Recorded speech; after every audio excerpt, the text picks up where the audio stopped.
Hey friends, I'm out here in the bush and I'm looking for a real prize today. This might be something none of you have ever seen before. I've discovered an ancient, secret, wild form of comprehensible input. So I'm going to share it with you today. Sometimes when you're out here in the real bush, you get off the... What's that? Thought I heard something out here. Anyway, sometimes you end up off the path in order to find the real treasure. The real... Down there. Can you see it? Crikey. Finally, we found it. She's a real beaut. Get out today. Just gonna lift this up right here.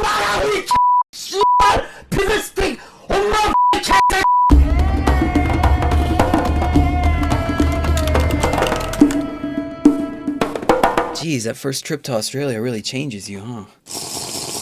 Anyway, like I was saying, the purpose of this video is to share a new source of comprehensible input with Korean learners that I don't think anybody ever gets exposed to. But before we go any further, we need to do just a little bit of paperwork. See, what I'm going to be talking about in this video is the real Korean internet. And real means real. There's good, there's bad, and there's problematic. So let's make something very clear from the beginning. Korean Patch is and always has been a space where everyone should feel welcome and safe to participate. We're going to be talking about the internet today, and the internet has a lot of stuff in it. So I want to be very clear that I do not co-sign or condone any hate, bigotry, or any of the other degenerate slop that you're going to find on a lot of these websites if you go looking for it. We are here to observe, maybe laugh, not to endorse. This is for educational purposes only, and I think we can find some value in these things, which is why this video exists in the first place. So with all that explained, I would like to now cordially invite you to accept the terms and conditions of this video by clicking the subscribe and like button down below. Go ahead. I'm not joking. We're not continuing until you click it, and if you don't click it, you gotta go. Okay, thank you. Good job. Let's begin. So this new source of comprehensible input that I've been talking about is going to come from Korean community sites. Korean community sites are online spaces where native speakers share memes, discuss things anonymously, and most importantly for our purposes, drive interesting new developments in the usage of the Korean language. These things don't have a direct analog in the English-speaking internet ecosystem. I would say the closest thing that we have in English is Reddit, in terms of popularity and variety. But there are elements of websites like 4chan that kind of slip into these internet communities in Korea as well. So it's a little bit more wild. So in this video, we're going to observe how Korean is used in an unfiltered, anonymous, native-speaking environment, which I think most closely represents a friend group style linguistic scenario. We're going to talk about how to understand the cultural conditions that shape these platforms. The third thing we're going to do is talk a little bit about how to survive, or at least lurk, in these online communities, boosted by Kimchi Reader. But most importantly, I want to try to help this community learn how to harness the chaos of the Korean internet to become a better Korean speaker.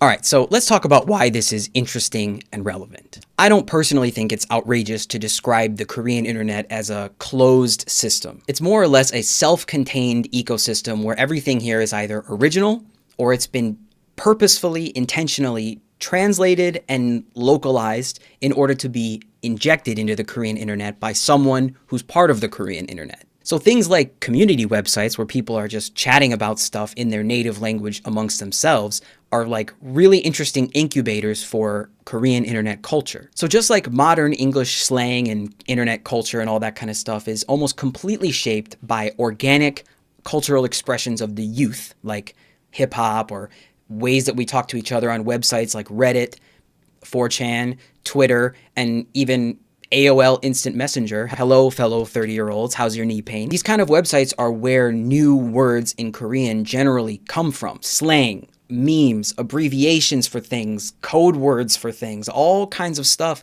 all comes from these insulated incubators of interesting linguistic culture. But there are some big differences, and those big differences are kind of a big problem. Unlike the English-speaking, or I guess we could say like the Western internet, where we have sites like Reddit that basically totally dominate the anonymous public discourse niche, in Korea, there is no single dominant community website. Now, that in and of itself is not the problem. The problem comes from that circumstance. Whenever one of these sites cracks down on some behavior after getting public attention or some kind of big problem happens, everyone scatters. They all head off to different sites that are willing to promote themselves as not moderating this kind of content.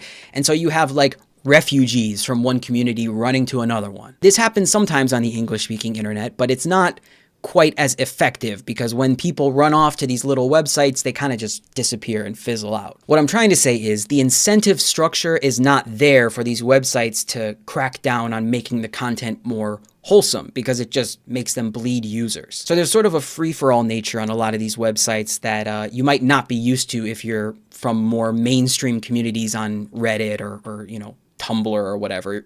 You might not see as much moderation on the Korean internet. This video is not going to be a whole history of the lore of these websites, which is interesting, funny, scary, sad. You know, I love internet drama. I'm, you know, petty, so I think it's kind of interesting and fun, but that's not what this video is about. We're going to dive into the wilderness here. We're going to go exploring, but before we do that, we need to prepare some tools. So let's start with the vocabulary. Today's vocabulary lesson is going to be simplified down to just 3 syllables. 겔, 짤, and 러. The reason I picked these 3 syllables is because 1, I think they're the most like alien, the most exotic. They're the hardest to interpret for non-native speakers or, you know, people like us who are becoming Korean speakers. And the second reason is because they kind of function like hanja. They're flexible little words that can be combined with other things on the fly to make brand new words that other people can understand. So let's get started with the first one. 겔 is short for 갤러리, or gallery in English. In my opinion, it's easiest to think of this word as like the fundamental building block of community websites in Korea. The biggest player in the community site space in Korea is a website called DC Inside. Originally, this website was for digital camera enthusiasts, DEC, and people were encouraged to share their photos they were taking with digital cameras on these image boards. It made a lot of sense to call the different subsections of the website galleries. Over time, this website evolved to be what it is today, but that term 갤러리 was already in place and it kind of just stuck. As with any new word, there's a bunch of nuance as to where it came from and how people actually interpret what the word means. But in general, the word 갤러리 is the shorthand for like a sub-board, a sub-forum, a topic-based section of a website. And in the same way that we can shorten words like subreddit down to just sub, you can also shorten the word 갤러리 down into just 겔. Now, like I was saying before, the word 겔 actually functions a lot like a hanja character. I think that's an easy way to think about it. So let's look at some examples of how it gets used. Let's start with an interesting example. 주겔, 주겔. 주겔 is a double shortening of 주식 갤러리, or stock gallery, which is a place for discussing stock trading and other acts of financial degeneracy, a lot like Wall Street bets on websites like Reddit. A second example is 식겔, 식물 갤러리, a place that is ostensibly for discussing plants, although it has its own interesting history. Like I said, there's a lot of lore to these websites. Here's a challenge. 스겔, 스타크래프트 갤러리, StarCraft 갤러리. This was originally a place for like discussing StarCraft related things, obviously, but interestingly enough, it was also the first sudo, or I guess capital, of DC Inside, basically functioning like a front page of Reddit in a lot of ways, where participants in different communities kind of all bumped into each other. So when you see 겔 attached to something, know that they're talking about a 갤러리, a sub-forum of one of these community websites. Now, some of the different community websites have different names for their different sub-communities, but I think 겔 is a really good place to start, and you'll run into that one most often. Our second word is 짤. 짤 is another double shortened word that actually comes from a multi-word expression, but it's essentially the Korean word for an internet meme. 짤 comes from 짤방, which itself is short for 짤림 방지용 사진. or literally a deletion prevention image. For the more meme-aware viewers on here, if you've ever seen a 4chan style green text meme, hopefully not on 4chan itself, I would say that this concept is actually most similar to when you'd see people end those text jokes with pick unrelated. Since it started off as an image sharing board, there was a policy on DC Inside from the very beginning that posts had to have an image attached to them. So when people made text-only posts in these different galleries, they would get deleted by moderators. The term that people used to talk about that deletion was 잘리다, or to get cut, to be cut. So in true internet fashion, people just started attaching random photos to their text posts, which is where this word ended up coming from. As internet culture matured, 짤 was used often enough to reference these images, and being a well-known and accessible word, it kind of took over as the main word to describe any meme, shareable image, or funny image, since people eventually turned this culture of attaching random images to their text posts into attaching funny images to their text posts. An example of the prevalence of the word 짤 in Korean is the word 짤, or 움직이는 짤. This is the main word used to describe a GIF. Yes, a GIF, not the other one, or any animated image on the internet. Our third and final essential vocabulary word actually isn't a word, it's a suffix. I stretch things a bit, but I don't care. The suffix we're going to talk about is 러. 러 is actually borrowed from English, the concept of as in writer or player, person who does. This suffix turns almost any word into person who does that word. Let's start with what I think is one of the easy ones for English speakers. 정글러. This is exactly the same as English. This is a jungler, someone who plays the jungle role or position in a League of Legends team. Okay. For our second example, let's do a throwback to the first word, 갤러. This is a word used for someone who's a user of one of the 갤러리 we were talking about before. It's kind of like Redditor or New Yorker. You can have a 주갤러, for example, for someone who uses 주갤. Though another little bit of internet culture is people on that forum usually get referenced by people outside of that group by a different name, but I'll let you figure that one out for yourselves. I'll give you two more examples here. 댓글러. This is someone who leaves 댓글, comments. I think this is a lot like the word peanut gallery in English. And the second one here is 악플러. This is someone who leaves 악플, or hateful writing. I would maybe call this a hater or a hate commenter. This might be a little bit too niche of a word, but I think this is quite similar to like a snark Redditor, someone who participates in those snark communities online. And 악플러 just writes nasty comments to people on the internet. But the reason I chose 러 is because of how easily and naturally Korean speakers tend to use this word 러 now that the internet culture has kind of brought it into the mainstream. You're going to see on the internet, even on TV and advertisements, this 러 tacked onto the end of words, and you might be confused what they're talking about. Now you know. The problem is, though, for English speakers at least, that because a bunch of people who don't necessarily speak English have now adopted this concept into their lexicon, it's popping up in places that it wouldn't make sense to someone who is familiar with the rules of how we pronounce things or form words. For example, there's this advertising campaign where people use the word 캠핑러 instead of 캠퍼 for a person who does camping, right? We'll just leave that where it is. I don't need high blood pressure. All right, so we've covered the 3 syllables that should unlock a ton of new vocabulary for us. We're going to cover one more thing, which is a grammar form that should unlock probably like the entire internet for you. That grammar form is called 음슴체. This is a really interesting writing style that ends everything, every single verb, with a nominalizer, which is just 비음. Not only is this the predominant form of interpersonal communication on the Korean-speaking internet, it's also how people tend to text each other and sometimes even speak out loud in casual settings among friends. It's really easy to use this form. It only has 2 steps. You take any verb stem, and then you add 미음 or to the end. That's it. So let's look at some examples. We can take words like 가다 and make 감.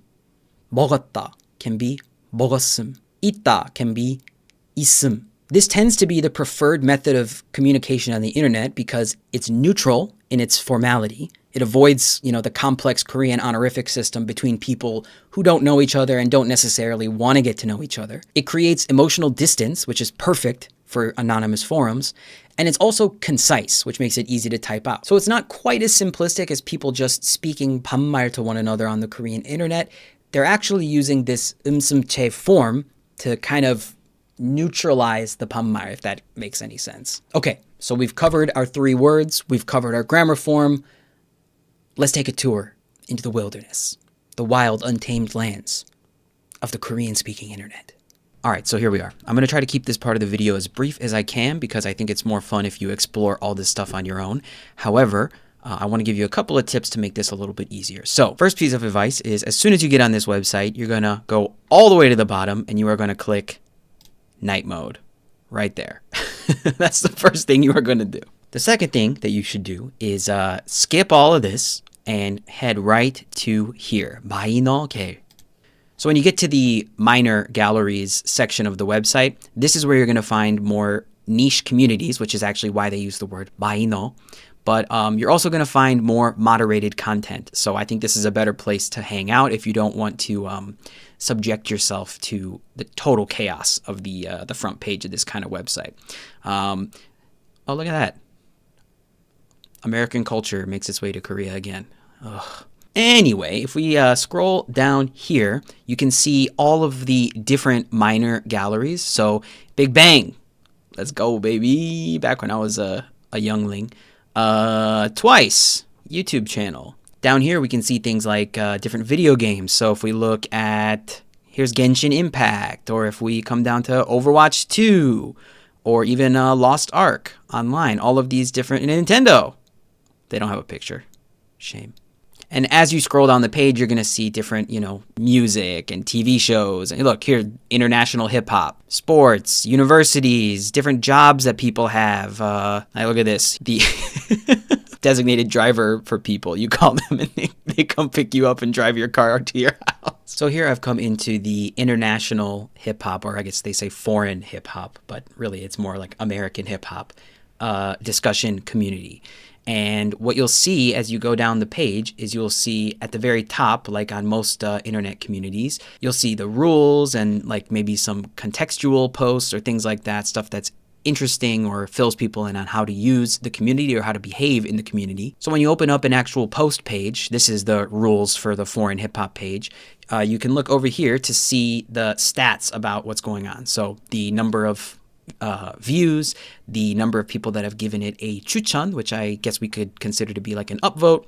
And then there's a button to skip ahead down the page to the comments, of which on this one, since it's just a rules post, there's only 4 comments, so I guess it doesn't really matter. But you can also scroll down like through the content of the post in order to get to the comments further down the page. But if you want to just skip ahead or whatever, if it's just a discussion post or anything like that, you can just click on this button up here and it should take you right down to the bottom.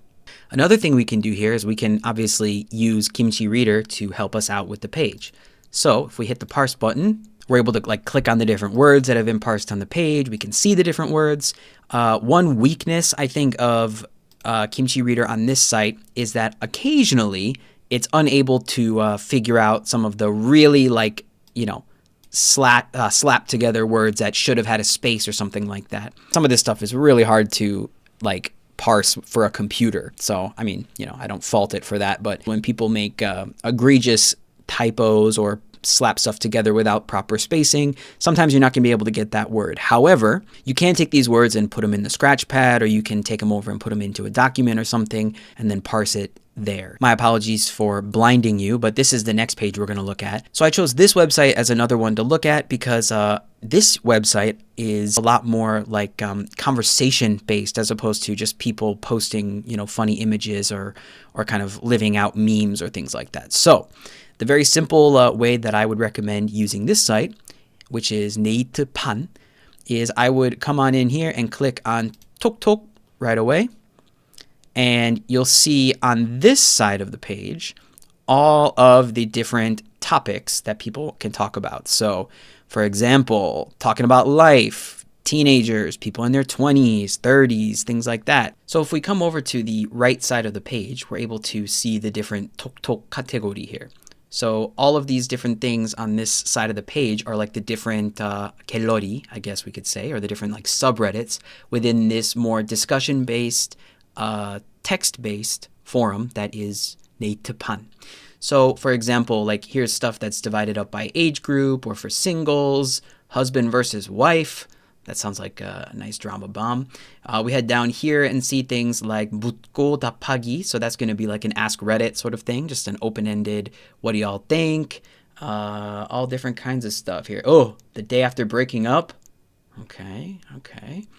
TV talk, sports, company life, getting a job and doing interviews, all different kinds of stuff. Unemployed stories, very nice.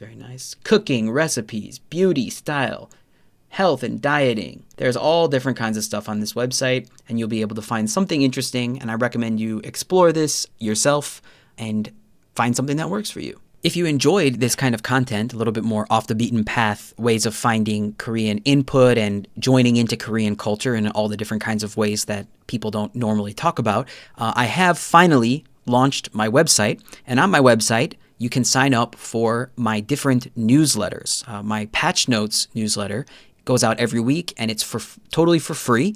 All you have to do is just enter your email address right here, and you get more content just like this straight to your inbox every single week. I also did something, let me pull it up here. So in the most recent edition of my newsletter, I actually sent out this story, which is a long form story about the Pope who shaped Korean internet speech. It's a story related to DC Inside and some of these other community websites about a supervillain that had a very formative effect on the early Korean internet that we still see in the way people talk to each other today. So I put together this long form piece, and I'll be putting together more long form pieces just like this, posting them to my blog for people who are subscribed to the newsletter, and also sending it out as fresh content every week to my subscribers' inboxes. So if you like this kind of content, go ahead and join my newsletter, and I'll keep in touch with you there. I'll be back next week with another video where we're going to talk about this other newsletter a little bit and another new source of comprehensible input that I think everybody that's learning Korean should be adding to their content diet. So I will be back with that video next week. All right, that's it. Love you. Bye.